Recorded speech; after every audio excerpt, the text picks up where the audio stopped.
Namaskar. मैं doctor Meenakshi Verma, your friend, philosopher and guide. Today again with a new topic, an interesting one. और वो है vaginal delivery after previous cesarean section. अक्सर देखा गया है कि जब महिलाएं ओपीडी में आती हैं और उनका पहला सिजेरियन हुआ होता है तो पहली बार ही ये क्वेश्चन जरूर पूछती हैं कि मैडम इस बार हमारी डिलीवरी नॉर्मल हो जाएगी क्या। पहली प्रेगनेंसी होती है, महिलाओं को और उनके घर वालों को ये समझना चाहिए कि वो प्रेगनेंसी सबसे बेस्ट चांस है उनका नॉर्मल डिलीवरी का, और लेकिन होता उल्टा ही है। पहले डिलीवरी के टाइम पे जब लेबर पेन्स होते हैं तो महिलाएं और उनके घर के लोग सब इतना ज्यादा घबरा जाते हैं और सब बोलने लगते हैं कि नहीं वो तो पेन नहीं उठा सकती, वो तो इतना, हमें तो बस 1-2 बच्चे ही चाहिए, प्लीज आप तो डॉक्टर ऑपरेशन कर दीजिए। इतना ज्यादा प्रेशर डालते हैं डॉक्टर्स के ऊपर कि वो पूरा ट्रायल ही उनको नहीं मिल पाता है और अक्सर उस वजह से उनके जल्दी सिजेरियंस हो जाते हैं। जब सेकंड टाइम आते हैं वो, तब उनका जो एंजाइटी लेवल है वो कम रहता है। Then they think more logically, और फिर वो पूछते हैं कि अब हमारे नॉर्मल डिलीवरी हो सकती है क्या। हो सकती है, यस, लेकिन शायद उतनी आसानी से नहीं, उतनी अच्छी तरह से नहीं जितना पहली बार आपका चांस था। जब भी महिलाएं अक्सर सोचती हैं और उनके घर वाले भी सोचते हैं कि डॉक्टर्स जानबूझ के डिलीवरी नॉर्मल नहीं करवाना चाहते क्योंकि उनके लिए कन्वीनियंट है और फाइनेंशियली भी बहुत रिवॉर्डिंग है कि ऑपरेशन कर दिया तो उनके लिए भी अच्छा है, जल्दी से डिलीवरी हो गई और बच्चा हो गया। लेकिन शायद उनको ये नहीं मालूम कि डॉक्टर्स क्यों इस चीज को अवॉइड करते हैं या बहुत कीन नहीं होते नॉर्मल डिलीवरी करवाने के लिए एक बार अगर सिजेरियन हो गया। लेट अस सी कि हम ये देखें कि कौन सी वो महिलाएं हैं जिनको कि हम इस बात के लिए सोच सकते हैं कि यस, इनको हम नॉर्मल डिलीवरी करवा सकते हैं चाहे इनका पहला एक सिजेरियन हुआ है। एक तो ये कि जो पहला सिजेरियन है उसका इंडिकेशन क्या था, और वो इंडिकेशन होना चाहिए नॉन रिकरेंट इंडिकेशन। इसका मतलब ये है कि वो चीज बार बार नहीं होती, जैसे एक बार प्लेसेंटा प्रीविया हो गया या आपका किस बार ब्लड प्रेशर बहुत ज्यादा हो गया या ब्रीच प्रेजेंटेशन हो गया। ऐसे बहुत सारी ऐसी कंडीशंस होती हैं जो कि एक बार एक प्रेगनेंसी में तो हुई, लेकिन जरूरी नहीं कि वो हर प्रेगनेंसी में हो, तो इनको हम नॉन रिकरेंट इंडिकेशन कहते हैं। तो अगर वैसा है और इस बार वो इंडिकेशन नहीं है या फीटल डिस्ट्रेस जैसा है वैसा हो गया और इस बार वैसा नहीं है, तो हम उनको रख सकते। कुछ ऐसे इंडिकेशंस होते हैं जिनको हम रिकरेंट कहते हैं, जैसे कि रास्ता ही छोटा है,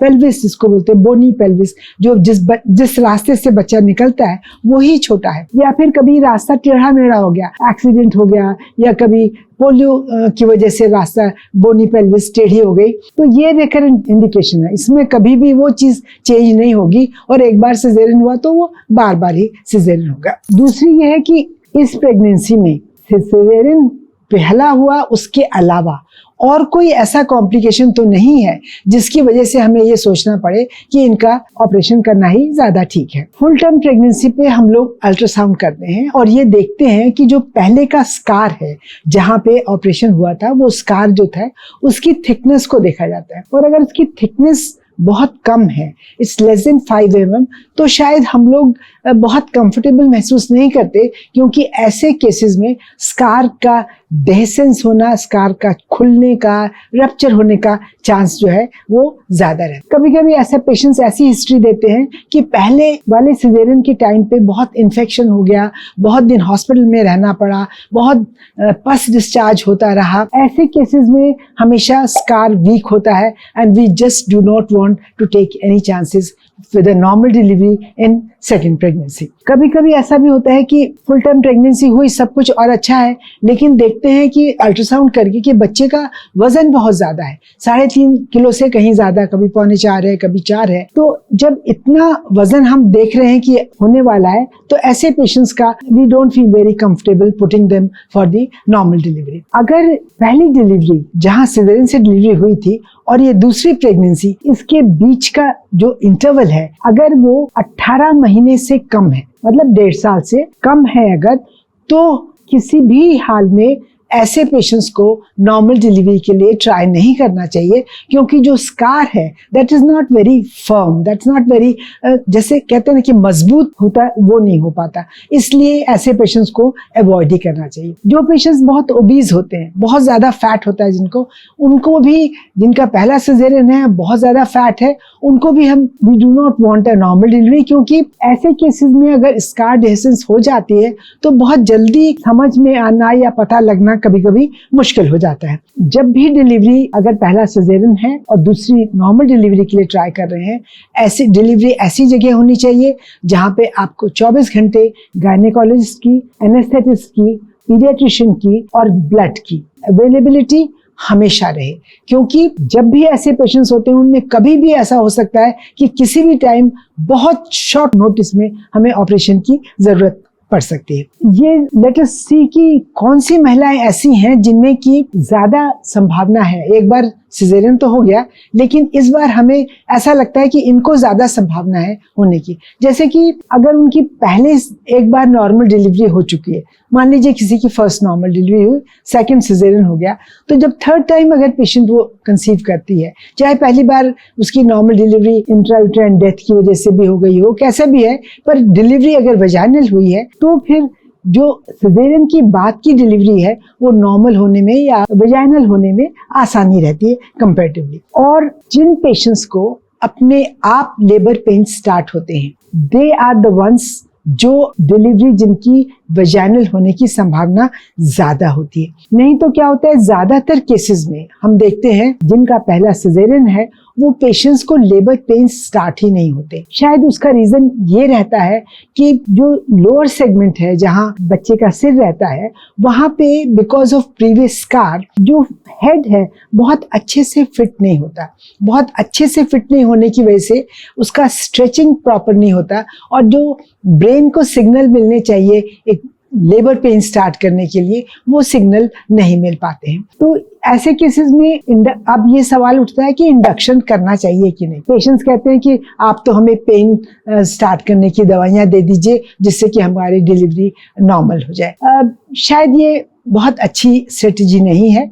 ज्यादातर डॉक्टर्स इस बात को पसंद नहीं करते और अवॉइड करते हैं, एंड प्रॉब्ली दे से नो टू दैट कि हम लेबर इंड्यूस नहीं करेंगे। अपने आप पेन स्टार्ट हो जाए ठीक है, 40 वीक्स तक तो वेट करते ही हैं। अगर और सब चीजें ठीक हैं तो 4-5 दिन, हफ्ते भर हम और भी वेट कर सकते हैं। लेकिन अगर 41 वीक्स तक भी अपने आप पेन स्टार्ट नहीं होते हैं, it is always better to go for cesarean section rather than trying for induction of labor, जिससे कि बहुत सारे प्रॉब्लम एंड कॉम्प्लिकेशंस होने की संभावना रहती है। अक्सर पेशेंट्स ये सोचते हैं कि ये तो डॉक्टर तो अवॉइड कर रहे हैं, ये तो जल्दी से ऑपरेशन करना चाहते हैं, पर डॉक्टर क्यों अवॉइड करते हैं? एक सबसे जो बड़ा कॉम्प्लिकेशन है वो है स्कार डेसेंस या स्कार का रप्चर होने का, जिससे कि इट्स अ ड्रेडेड कॉम्प्लिकेशन, और सब डॉक्टर्स उसको लेके एक वरीड रहते हैं कि कहीं ऐसा तो नहीं है कि इस पेशेंट को ये प्रॉब्लम हो जाए। और जब भी पेशेंट लेबर में होता है तो उसको ऑल थ्रू लेबर बहुत ज्यादा केयरफुली बहुत मॉनिटर करना पड़ता है। उनका पल्स, उनका ब्लड प्रेशर, उनका कोई ब्लीडिंग भी तो नहीं हो रहा, कहीं उसका स्कार के ऊपर टेंडरनेस तो नहीं आ रही, कभी एकदम घबराहट तो पेशेंट को नहीं हो रही। इस तरह का अगर कोई भी सिम्टम होता है then that goes in favour of a scar dehiscence. बच्चे का ब्लड हार्ट रेट एकदम ड्रॉप कर जाता है या इरेगुलर हो जाता है। ऐसे केसेस में हमें immediately losing no time within say 10-15 minutes we have to take out the baby, क्योंकि अगर हम ऐसा नहीं करते हैं तो अगर complete rupture हो जाता है तो बच्चा जो है वो यूट्रस से निकल के बाहर आ जाता है एब्डोमिनल कैविटी में, और फिर उसकी डेथ हो जाती है। अगर शुरुआत की स्टेज जब डेसेंस शुरू होती है, जहाँ पे सिर्फ मसल लेयर जाती है और ऊपर पेरिटोनियल लेयर इंटेक्ट रहती है, तब तक हम उसको अगर बच्चे को ऑपरेशन करके तुरंत निकाल दें तो फिर बच्चा सेफ निकल जाते हैं। हम लोग सब चाहते हैं कि डिलीवरी नॉर्मल हो जाए, वजाइनल हो जाए, लेकिन विद गार्ड करके बहुत समझदारी से और पेशेंट्स को भी सारे प्रॉब्लम्स, कॉम्प्लिकेशंस समझने चाहिए। वजाइनल डिलीवरी के बाद भी ये देखा गया है कि अक्सर जिन पेशेंट्स के पहले सिजेरियन हुए हैं और बाद में वजाइनल डिलीवरी हुई है, उनके बच्चे जब पैदा होते हैं उनको अक्सर रेस्पिरेटरी प्रॉब्लम्स, जो एक ट्रांजिएंट टैकीकार्डिया न्यूबॉर्न कहते हैं इसको, वो होने का बहुत ज्यादा चांस रहता है, ट्रांजिएंट टैकीपनिया ऑफ न्यूबॉर्न। और हम लोग ये देखते हैं कि कौन सा पेशेंट इसके लिए सूटेबल है, कौन सा पेशेंट इसके लिए सूटेबल नहीं है, और उसके हिसाब से प्रॉपर डिसाइड करते हैं।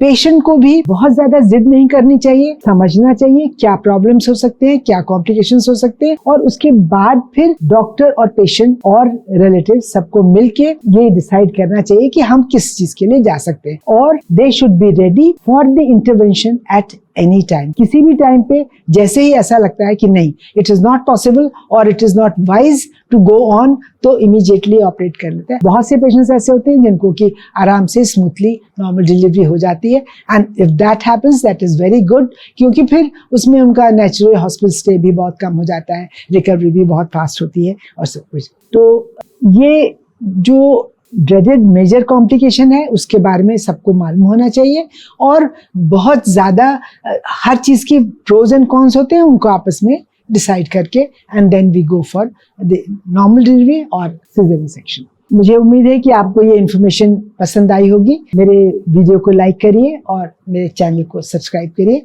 अगले हफ्ते फिर एक नए वीडियो के साथ। धन्यवाद।